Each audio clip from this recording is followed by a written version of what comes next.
I'm not doing beatboxing.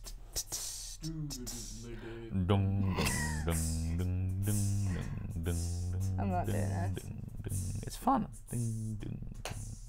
Come on, Alice, get with the program. Let's Can we make just a do this? song. We got loads of stuff to film We're today. coming up with this off the top of our heads. Come on, Alice, let's have some fun. Come on, Alice, you like music. Stop it! We need to do the show! You should just do the jingle. I hope I'm pleased with us. Oh, that's quite good. Yeah, that's all right. Huh? Do you want to click the thing and we'll begin?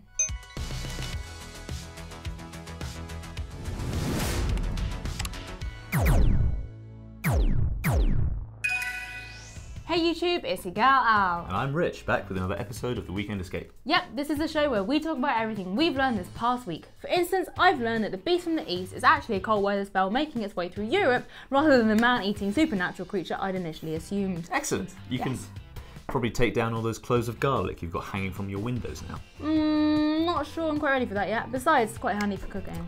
Right, I'm sure it is, but you do know what the Dutch are calling the beast from the east, right? The Siberian bear. Nice. I would imagine that if that's true, the aroma could just lure it straight to your door. I think I need to go. Hang on, we've got a show to do yet. Besides, the bear's not going anywhere. He'll be waiting for you when you get home. That's reassuring. Thanks. Let's get on with the news then, I suppose. I went to a castle this week. And that's our headline gaming news. Really? Yeah, well, Okay, so Kieran and I visited Castle Hedingham in Essex to take a look at the new Total War Thrones of Britannia. Nice. It must have been quite cold there. Would you say you were dealing with blizzard conditions? Yeah, I would say so. It was pretty extreme. We nearly didn't get there. Did you... Pull up a chair by the hearth. That was a surprisingly masculine and authentic Scottish accent. Very good. This is a segue, isn't it? No. I'm genuinely interested. Only now you mention it, Hearthstone is finally getting a tournament mode. There it is. That's part of the Year of the Raven, isn't it? Yep, that's what they're calling the next year of updates. 3 expansions, lots of single player, and this tournament mode. It's designed to handle the admin so that you can easily host competitions with friends or take part in one of those fireside gatherings. Oh, sure, those local events, right? So are we now actually in the Year of the Raven? No, not yet. It's expected to start sometime in April, but no one outside of Blizzard knows for sure. Blizzard, of course, have been busy this week over in Overwatch. Yes. After a very brief lead-in, they finally revealed Hero 27, Brigitte Lindholm. That's Torbjorn's daughter, Reinhardt's goddaughter, and she's a hybrid support tank, which is something we've never seen in the game before. Yes, but no jetpack cap. Yes, of course, everyone wants Rocket Cat, although sometimes with a surprise announcement that you hope will be exciting, sometimes it just isn't. Yeah, you're stating this like it's general observation, but it's not, is it? No. I'm also referring to the surprise release of Chrono Trigger on Steam. Without warning, Square Enix have finally published the classic JRPG on PC for the first time ever. But I'm waiting for the other shoe to drop, the +1 Shoes of Disappointment. Yes, that shoe drops. It Yeah. turns out to be a port of the mobile version. The interface still looks very much like it was designed to be played on phone rather than on a 4K desktop. Oops. Funny you should put it that way though. You know, a demo of Final Fantasy XV's Windows Edition launched this week. Yeah, I've seen Jacob fiddling with it over in the hardware corner. Right, and he's discovered that there isn't a graphics card capable of running the game at 4K on the highest settings. Really? Yep, not if you want 60 frames per second. Anyway, the boys threw everything they had at it, but they couldn't quite get there. Maybe the people of the 2020s will be able to see their patented Final Fantasy hair flow at full detail. Something to look forward to. One day. In the meantime, let's take a look at the 5 best Final Fantasy games already on PC. It's easy to forget that the best known Final Fantasy is also the strangest. The story of Final Fantasy VII is brave even by modern video game standards, with a plot defined by tragedy and interspersed with minigames. Somehow, it all comes together perfectly. These days, the polygonal graphics and the amusingly bad translation are more glaring than ever, but they take on an endearing charm when tied to a fantastic battle system, unconventional cast, and incredible score. There's a reason why nobody ever stops going on about this one.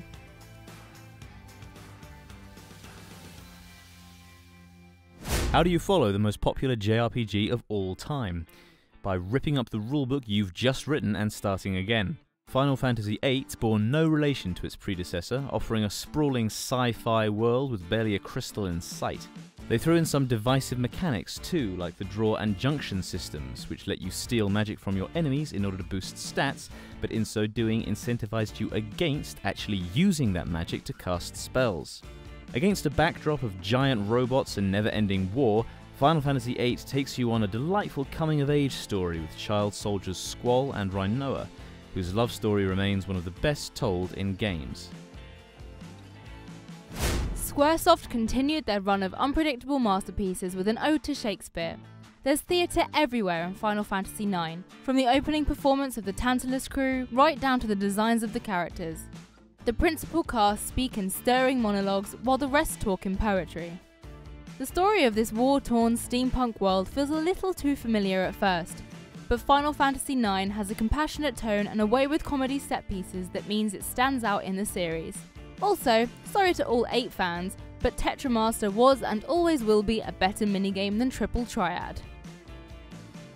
There hasn't been a Zero to Hero story as epic as Final Fantasy XIV since that of Hercules himself. After a terrible launch, the MMO returned as A Realm Reborn. It's an appropriate title. This is the ultimate playground for any fans of the series, and a more single-player oriented MMO than the likes of World of Warcraft. With 2 enormous expansions, there are tons of job classes and vocations to master, and plenty of options for those who don't fancy endgame raids. Cooking or weaving, anyone? Final Fantasy XIV has 101 happy ways to swallow up your free time. Even if you've never played a Final Fantasy, there's a good chance you'll know that number 10 divides opinion. This was the game of change, replacing pre-rendered backdrops with 3D environments and voice acting. Most shocking of all, the tried and tested active time battle system was scrapped for something fully turn-based. You could replace party members mid-battle. I'll pause here for a moment so you can collect yourself. Despite its imperfections, Final Fantasy X spun a brilliant yarn about the quest to defeat sin. There's nothing like a villain with a self-explanatory name. Blitzball, however, will always be infuriating.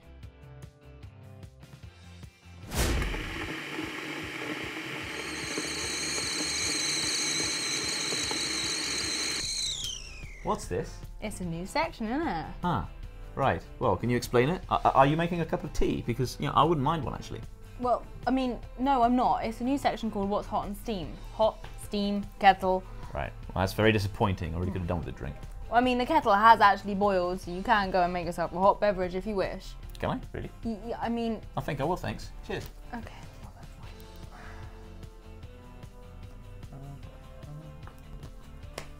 Great. Good.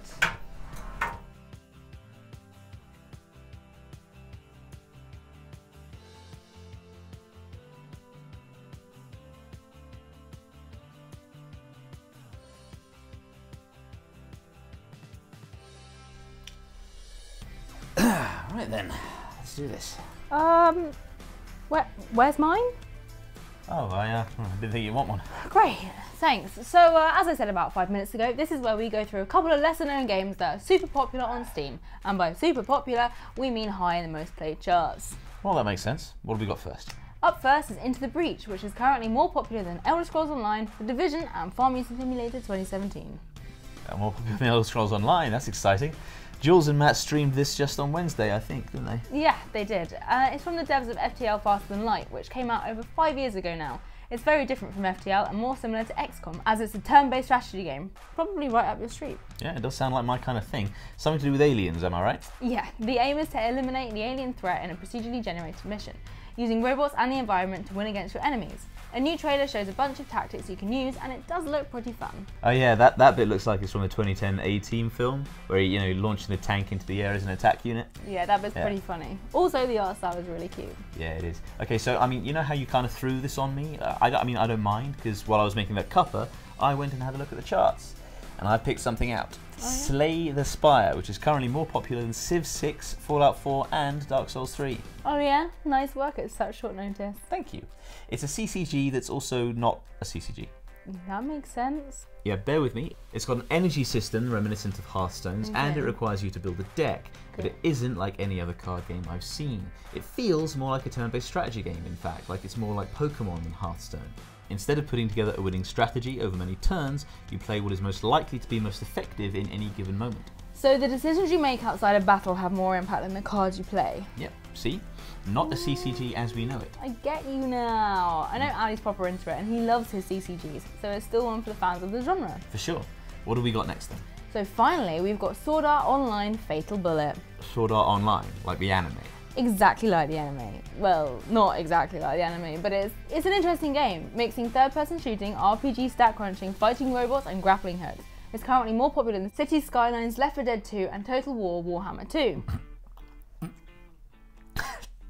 Sorry, you must be mistaken. More popular than Total War Warhammer 2. That's what it says, yeah. Sorry, Rich. The combat is reminiscent of the earlier Mass Effect games and it's set in the sci-fi MMO world of Sword Art Online's second season. You get to play as your own custom protagonist, but there are also places where you can play as Kirito and other official characters. You'll be assisted by a customized AI partner in offline play too. Sounds quite nice actually, fair enough. The art style looks lovely too. Yeah. Thanks for this section and for boiling the kettle. Yeah, I'm pretty parched to be honest. I don't know how I'm going to be able to continue. Too long didn't read anyone. I am a mighty cyber demon from Doom. I'm going to be saying, Hello Alice, how's it going? Hi there, Rich. Do you want to do some patch notes? Yes. Should we just pretend you weren't doing what you were just doing? Well, I don't know what you mean. TLDR, everyone. This is the section of the show where we tell you what's happening in two games which are being updated this week. Yes. And for some reason we try and pretend like they're not entertaining. So we do it in 10 seconds and give ourselves arbitrary time limits. Alice, you have 10 seconds to tell us and the people what's going on in Heroes of the Storm, which has got a new patch. Yes. In 3, 2, 1, go. Nice so mug, by the way. Medivh is getting reworked, folded a talent into his W ability, Master's Touch will be a baseline talent, Sonya's been given new talents, new skin for Greymane, Lieutenant Morales and Johanna, and there's a new mount, which is the Storm Strider. Looking very intently at your tea there. Oh, it's just such a good mug. Look at it, such a good mug. I mean, what's my challenge? You're here to tell us everything that's coming in Destiny 2. 1.1.3. Version 1.1.3, yes, alright. Are you ready? 3, 2, 1, go. Nightfall Strikes now have scoring. There is a new Nightfall Challenge card. Your fire team members will show up on the destination map. There is public chat in social spaces, finally. Something's happened to the colony. Stop. Okay. Yeah. You were looking off camera then, were you trying to cheat? Well, I don't know why I was looking there, because the notes aren't even actually there, but I think I did okay, regardless. Time to read out all those wonderful things that you guys leave on our channel and our videos. Those lovely, lovely comments. Yep, our first two come from a video you're in, and also I'm in. They're from last week's video, basically. Okay, fine. Thought I might get the limelight to myself just for once. That never happens, I see. She who made me doubt whether I really was Pierce Brosnan's son. As it turns out, I truly am. And with that heritage comes a terrible gift. To find out where this new power and responsibility takes me over the coming weeks, please like and subscribe. Yeah, must suck to be you, right? Anyway, Alexandra Joshi says, as long as Rich mentions Total War in any video or even Warhammer, it's worth it. Not that other videos are not, but as a Total War fan, it feels good to see due love and credit being given from time to time. Still waiting for some new Elven and Dark Elves legendary lords. Rock on emoji. Thank you, Alexandra. I'm glad that our regularly scheduled Total War coverage is getting noticed and appreciated. I like to think that I'm building up a brand for myself. For yourself. Wait, so you like I don't write this for you to say? Well, I thought you didn't want people to know that. Well, I've changed my mind. You see, that's the great thing about writing. You can just rewrite it. Moving on, Carl Splinter 1 says, Typing of the Dead was pretty good since you could play the normal click and shoot it in House of the Dead or with the light gun as well. Sticky out tongue face. I think I played the typing part a few times. Typing of the Dead is my kind of game because I just love typing words. Good job you're the news editor then, isn't it? It is rather. Fortunate coincidence that. Speaking of news editors, on last week's Overwatch This, Cash My Check asked, any chance of a Life of Brian style detachable beard for Barrett's stand-in? Okay, well, first of all, that's pretty insensitive. It's only been a few weeks since Barrett evaporated from all of our lives. Yes, metaphorically and literally. And secondly, I'll look into it. I've been thinking we could do with a few more props around here anyway. Really? Yeah. It's a little out of order. Unless you get enough for us all to wear one, in which case, I'm on beard. I'm going to pretend you said on board and not what you actually just said. Anyway, it's time to wrap up. I've got to go wrestle the Beast of the East. It's giveaway time! Or if I'm using the correct tense, gave away.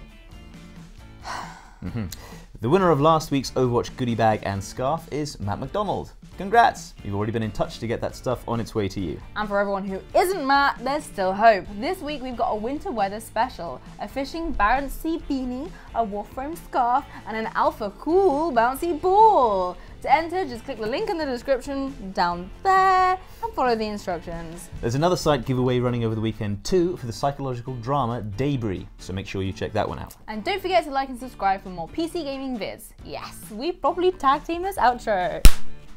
I got a real waft of garlic there. That's for free. Can't stop giving. Alright, well I'm off. Bye everyone!